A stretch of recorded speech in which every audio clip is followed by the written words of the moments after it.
Okay, get going here. We're going to spend some time doing some problems, and one of the main things we're going to do is review the exam, talk a little bit about next week. So remember, everybody, the one thing that's important is that a portion of your grade is attendance. So it's something that the department has set up. I know for Stanley with the EPT recitation sessions, he has to take attendance. I'll be getting that. I also know, for example, we did the video lecture on Wednesday, and less than half the class has viewed that. So all that stuff comes into play. So I just want to let you know, make sure you do the best you can. I know you got a lot of classes, you got a lot of work, but it's important. So, okay, let's move forward here. Let's talk a little bit about the exam. I'm going to do it this way.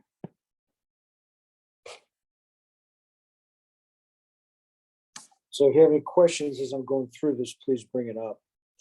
The first question on the exam, and by the way, all of the exam problems, the exam solutions, the homework solutions through homework number 4, and after this class, I'll post homework number 5 solutions. Everything is on Blackboard now. So you can review all this. I'll give you back your graded exam hard copies next week, because a week from today, Friday, the 10th of March, you have a quiz. The quiz next week is on torsion. So we'll talk a little bit about that today also, to make sure you understand.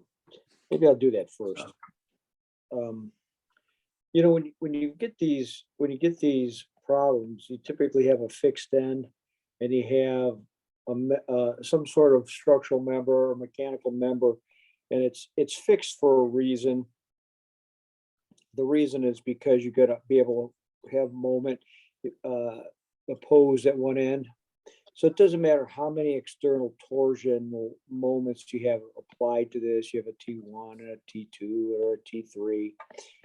The reason how this works, if you take a section in this way, looking at, and this could be, it actually could be a rolled member like this.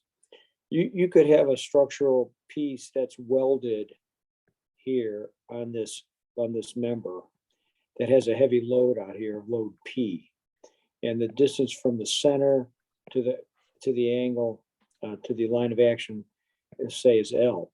So that means this load right here is creating a torsional moment of PL that has to be resisted by a moment of PL around this member.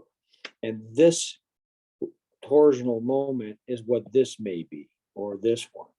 You got these eccentric loads that are on equipment that cause this to occur. Now, if it could be an impeller, it could be like a screw. We have these screw conveyors that move material through plants. It could be the cam of a motor. It could be like this, a structural. In this case, it's a freestanding cantilever that has an eccentric load on it. So these are the type of things that you're going to have in the field, and you've got to be able to analyze them pretty quickly. So when you're given a couple main things that we've been dealing with is that when you have whatever the section is and you have some center, it starts at 0 with a load. The torsion load grows with whatever rho is, and it's the maximum out here where rho equals r. So remembering that your torsion times whatever distance it is from the center over the polar moment of inertia and the modulus of rigidity is going to give you how the torsional shear is changing as you go across. And then you can also, if you're looking for the angle, you can solve for the angle. But the thing about torsion is that you've got to be able to fall back onto your statics and be able to determine in any given section what the torsion is. So I'll give you something next week that'll be like that. It may not be a circular shaft or a hollow pipe. It could be a Y flange. It could be a channel section. But in any case, I will provide you with the what J and G are. G, as you know, is a material constant, but J is a geometric constant. And I will not have you calculate it the way we calculate moment of inertia or section modulus or anything like that. You do have, starting next week, we're going to do shear and moment diagrams for beams. So shear and moment of beams, and the shear moment diagram is going to be mainly what we're going to be focusing on over the next 2 to 2.5 weeks of lecture. And right in the middle of all that is spring break. So after this next quiz, that's what we'll be focused on. So any questions before I head into reviewing the exam problems?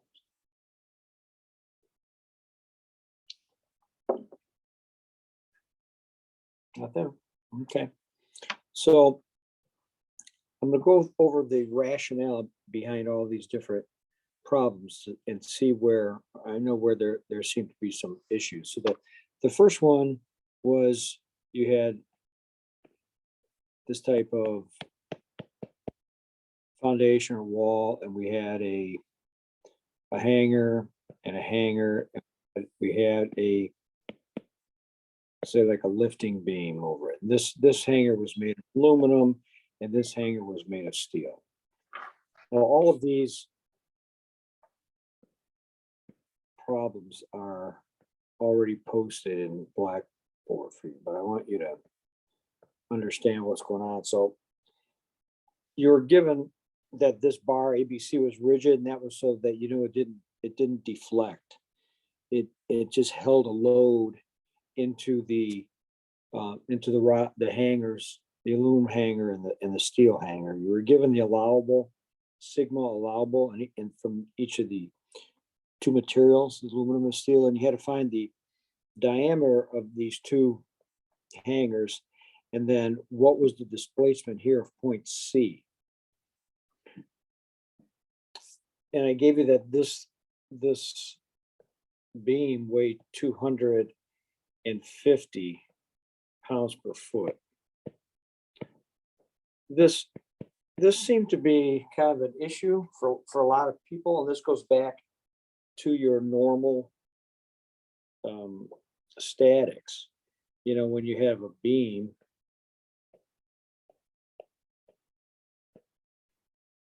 and if it has a uniform load over it like this,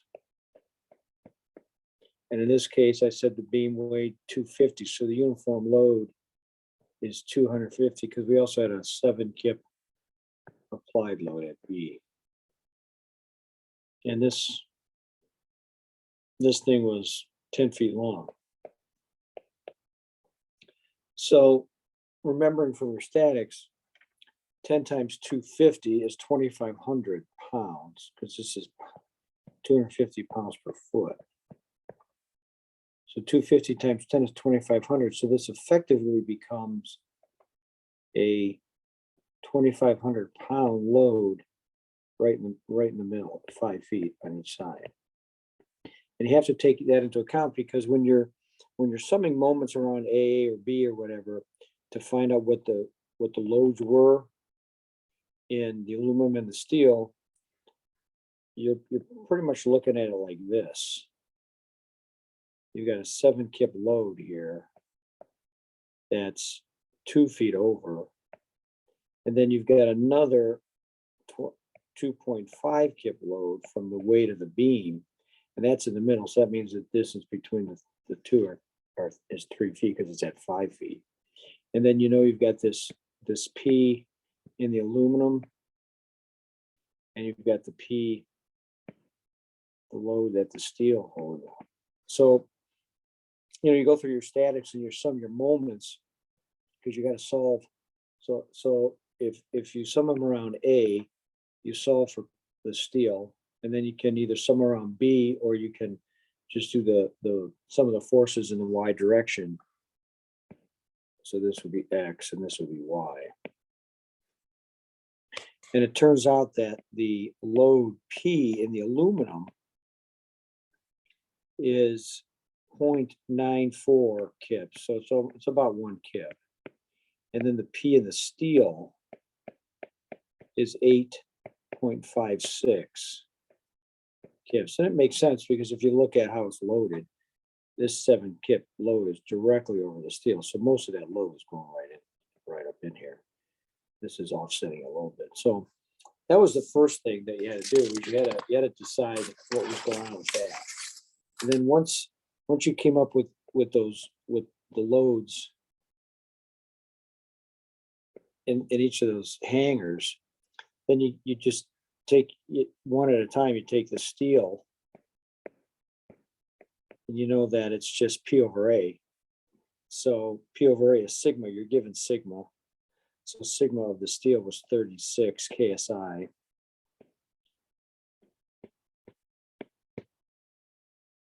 And that's equal to P over A, and P was the load in the aluminum, I'm sorry, steel, load in the steel, which was 8.56 kips. And then you divide that by pi d squared over 4, and you solve for D. And D ends up being 0.55 inches. Now, there was some of this, you've got to really learn to trust your engineering intuition. I mean, there were a few people that had some, diameters from their calculations that came out that were enormous. I mean, instead of a 1/2 inch or 1 inch diameter hanger, some people had in the feet, 5 feet wide. I mean, it doesn't make any sense. So when you see that, you go back and you kind of check your calcs. You do the same thing with the aluminum. And the aluminum now had an allowable sigma of 12 KSI, and you use the same rationale. You put the P in the aluminum, which was 0.94, over the pi d squared over 4 in the aluminum, and this comes out to be 0.32 inches. So that was the first thing that you had to find, was the diameter. And then once you found the diameter,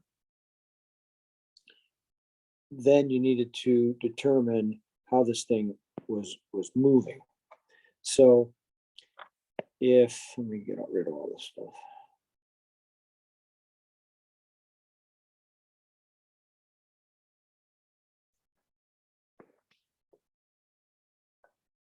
So we know that the axial strain on a hanger like that, the movement delta is equal to PL over AE. And we know what the P is in the steel and the aluminum, and you're given the length of each one of the hangers. And since you came up with the diameter of those hangers, you calculate the area of those hangers. And E, you were given the modular elasticity of the material.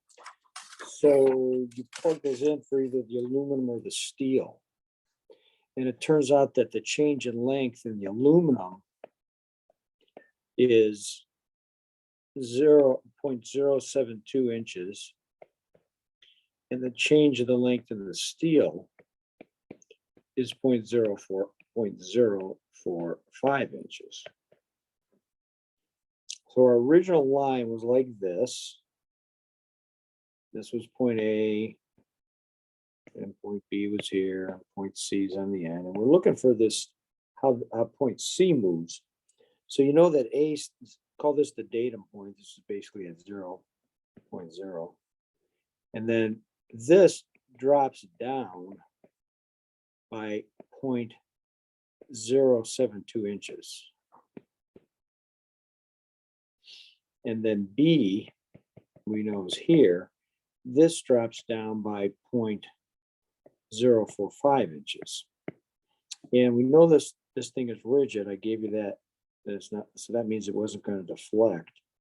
So it's going to do something like that. And if we know this, so if we have a datum like this, if this is 0.072, then this is 0.027 inches. And then if we do similar triangles, you have that 0.027 inches is to 8 feet as, and I call this Y and this Y bar. So 0.027 is to 8 feet as Y bar is to 10 feet. So Y bar, which is this right here, ends up being 0.0338. And if that's the case, and this whole distance from here to here is 0.072, then that means this distance here is, which is Y, is 0.038. And that's the answer to the second. So how far does point C move based on that loading condition? So you've got to know how to put the 250 pounds per linear foot of the beam on. From there, you do the free body diagram, sum the moments, and determine what the reactions are in the hangers. Once you know the hangers, then you work with the allowable sigma to get the diameter. And once you know that, then you put in PL over AE, and then you do the geometry to determine. This is something you'll do on the job because you'll have a lot of times where you're going to go out and maybe something's moved or something's going to move, whether it's soil settlement or concrete issues or materials, dissimilar materials that are causing movement between each other, and the type of material and how it's going to strain and how it's going to tip is a key. So who has questions on that? Because some people did it very well. Some people went right through and did it exactly like that. Others had some trouble. So any questions about the rationale and how that all came together?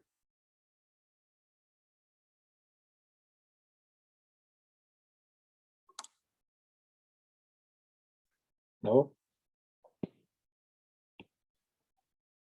No questions? Okay. All right, well, let's talk about the second one. Second one was a pressure vessel problem. And the first thing you need to know is that it was a spherical pressure vessel. The reason this is important is in a spherical vessel, the pressure is equal in all directions. Unlike in a longitudinal pressure vessel, which is basically a pipe that's under pressure, where you have a hoop stress and longitudinal stress. In your spherical, it's all the same in all directions. And we know that sigma is the pressure, small p, times the diameter d over 4 times the wall thickness t. So that was the key thing there. You were given that p was 50 psi. I gave you the mean diameter. So in other words, if you cut this thing and you look, I gave you the dimension from the center of the wall to the center of the wall like that. That's 4 feet. Because when you take a circumference times a thickness, if you take the middle, that gives you kind of the average circumference of that amount of material that you're working with. So in this case, your D was just 48 inches. Now I did not deduct if you used 47 and a half or whatever, or some used to the outside diameter. I didn't anywhere from 47 to 49. That was fine. I was just trying to make it easier so you didn't even have to do that. And then your T was given to you as your wall thickness, and it was 1 inch. So you plug those numbers in there, making sure all of your units are correct. That this is it's in PSI, so it's in inches. So you don't want to use 4 feet. You want to use 48 inches and 1 inch here. When you plug it in, you just get that sigma is 600 PSI. Now, the next thing was this. Okay, so when you look at the pressure vessel, I gave you these meridians, which is basically the diameters. Now you had a problem, I think it was on maybe past years, where I actually also gave them a distance away from the main meridian, like 10 inches, I think, or something, I forget. But for some reason, people started doing it that way. You know, you didn't have to do this, because all I told you was you go on a main meridian and find because the reason is when you're here on a main meridian and you take that, let's say a chunk out here, it's going to be flush. So your stress is normal like that. So if you're on the meridian and you're taking a 5 inch, it wouldn't be on the cross section, it would be on the outside surface, but you're taking a 5 inch piece of a 1 inch thick wall. So it's just that force F, which is right here because it's vertical, it's normal, is just equal to sigma times the area it's working over. So it's equal to 600 PSI times 5 inches, that's the length, times 1 inch, which is the wall thickness, and it just turns out to be 3,000. That's the answer. The reason that this other one that I gave years ago and I didn't give to you this time is if you come down here, you're working on this face, you can't tell here as much, but because of how I have it drawn, but technically what's happening is now it's more like this. So that's why you're determining this angle that's coming out here to see what angle this face is on. Because you're given, I think the problem that I gave years ago was what was the value of the vertical component of the force. So this force F, which is consistent throughout the whole thing, would be here, but it's at an angle. So you would have to find this vertical component based on, again, this angle. Okay, so it's a big statics problem. And then once you come up to, you would multiply times an area, but I didn't give you that. You just had to do this. Just sigma is FA. So many people, I saw this drawing many times as I was grading it. And what just concerns me about that is I don't think there was a lot of understanding of what you're actually looking for. It was of just determining how to solve that problem that you happen to see at a recitation or on an old exam, and it's not That's not what this is. It's just, this is the stress because it's spherical in all directions. And this is the force on a 5-inch piece of the wall. So can anybody explain why this was done? Why that confused anybody?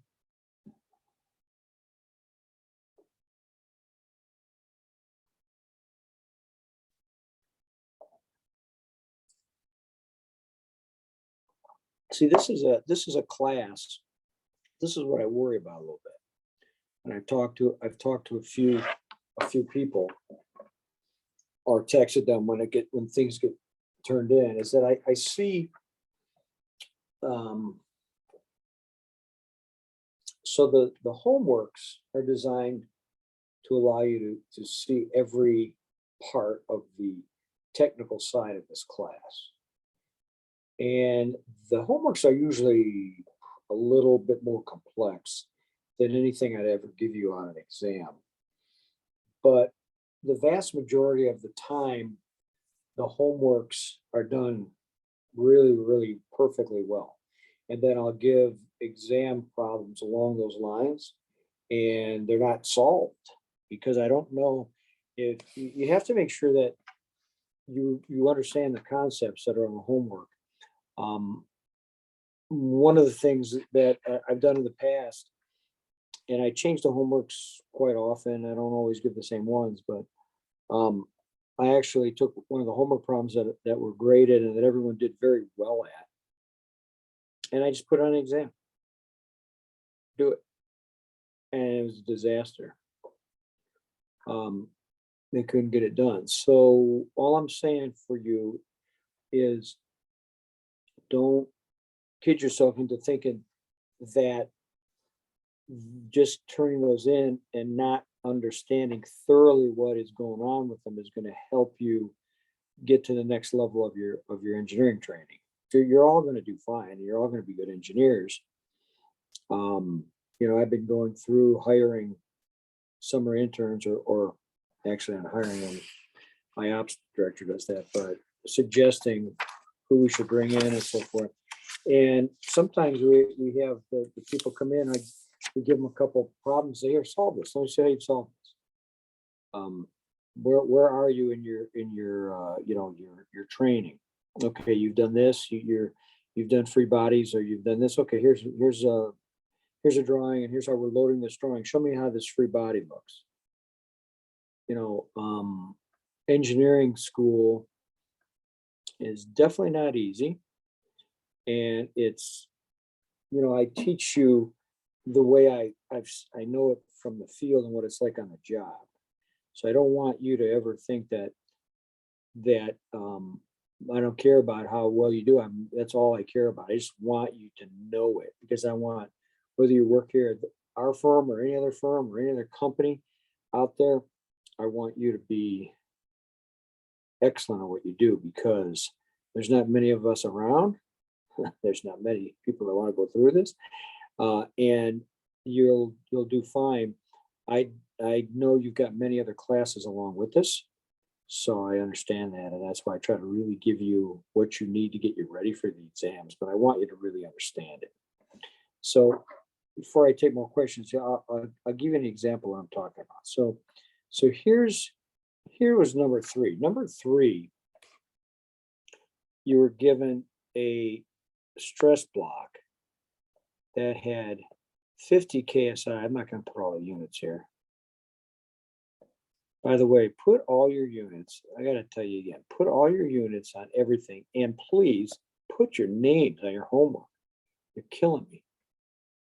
All right, and then this is 50, and this was 50, and then this was tau XY like this, and this was 10 PSI. These are all PSI. And it was, find the end plane.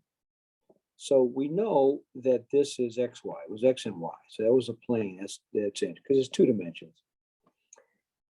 So when you draw the Mohr circle, we start on the X face and we go out a positive 50. So let's just say it's 1, 2, 3, 4, 5. That's 50. And then this 10 psi makes a counterclockwise moment. So that means it gets plotted downward. So you just go down to 10. So that's the X face. It's 50. On here, it's 50 and a minus 10. Now you go on this face, you go on the Y face over here. It's also a positive 50. So you go out to 50. But now this tau XY makes a clockwise moment. So that goes up. So you go up to 10 here. This isn't a scale. But it's 50 and a positive 10. So you got your X face and your Y face. Now you know that this is the circle. So this is the center. So the center is 50. And you know that this is the radius. This is R in either case. And it's 10. So that means if we go 10 over, we're at 60.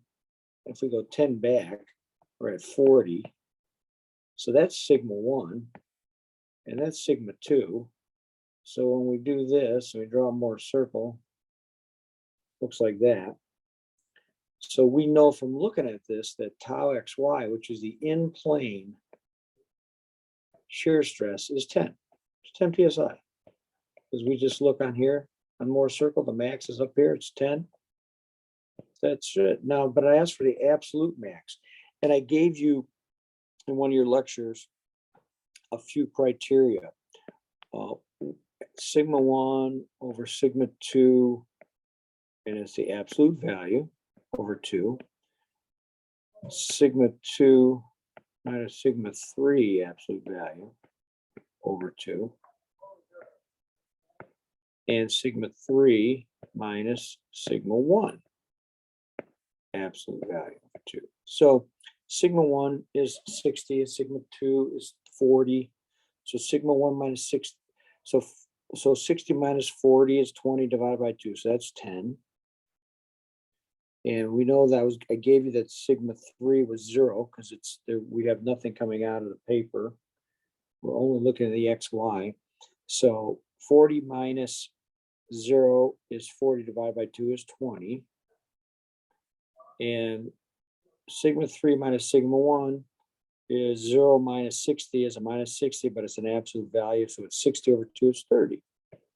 So that's your absolute maximum shear right there. So this is your in-plane shear, and this is your absolute maximum shear. So that's all it was. And I think going from here over to here gave some people some problems, because understanding that you just plot the X face and the Y face and go from there, it actually becomes a pretty straightforward problem. You don't have to calculate R, it's given to you. Adding R to the center gives you sigma 1, and subtracting it gives sigma 2. So that's all that was on that one. So the first problem, was pretty, you had to solve for, the free body and the reactions and get the diameter and then get the elongation and do your similar triangle. So that was worth 40. That was more work. And then it was kind of straightforward. It was kind of an extension of statics. And then the second one was a pressure vessel problem. That was new to you. And this one here is new to you, Mohr circle. They were each 30. So I think I told you earlier, the average on the exam was 75.4. So that was good. I was happy with that. And the way I do it is I look for certain things, and I grade all the number ones, then I come back and I grade all the twos and so forth. So I don't really know whose paper I'm grading. I'm just looking at it and certain things that I was looking for on each problem. So in general, as a class, I think it was pretty representative and pretty good, but I want to make sure that there's a good understanding of everything.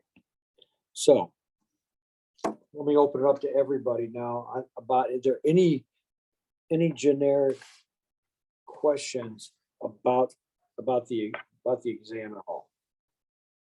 Or handing back? Yeah, I'll hand a hard copy, Richard, back a week from today. So you can double check that. So next week, trying to think if there's a homework. I think there's a homework due next Friday, and the quiz. The homework you turned in today was for more circle of strength. Say you've got torsional homework for next week, and then I'm not going to really give anything at all over the break, so you can take it easy. A couple problems, minor stuff. Questions or comments?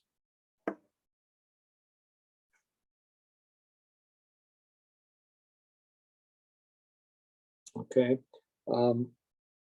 Monday, we'll be on for starting shear moments and beams. 2 days of that. Torsional quiz next Friday, and then a week off.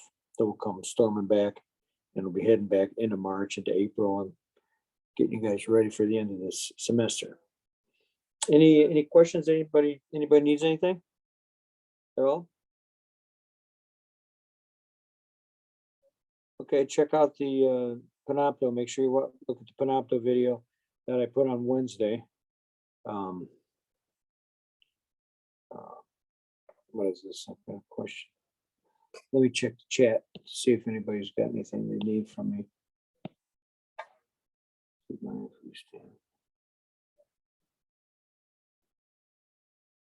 Yeah, okay, we're good.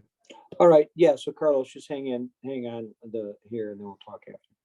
Okay, well, good. Guys, have a good weekend. See you Monday. Thanks a lot.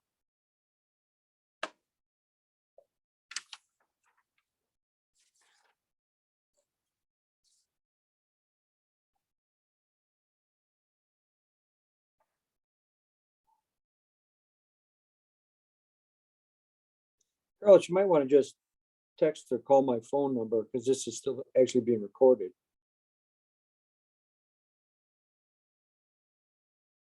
Okay, yeah, I'll hang up now. Just call my number. Thanks.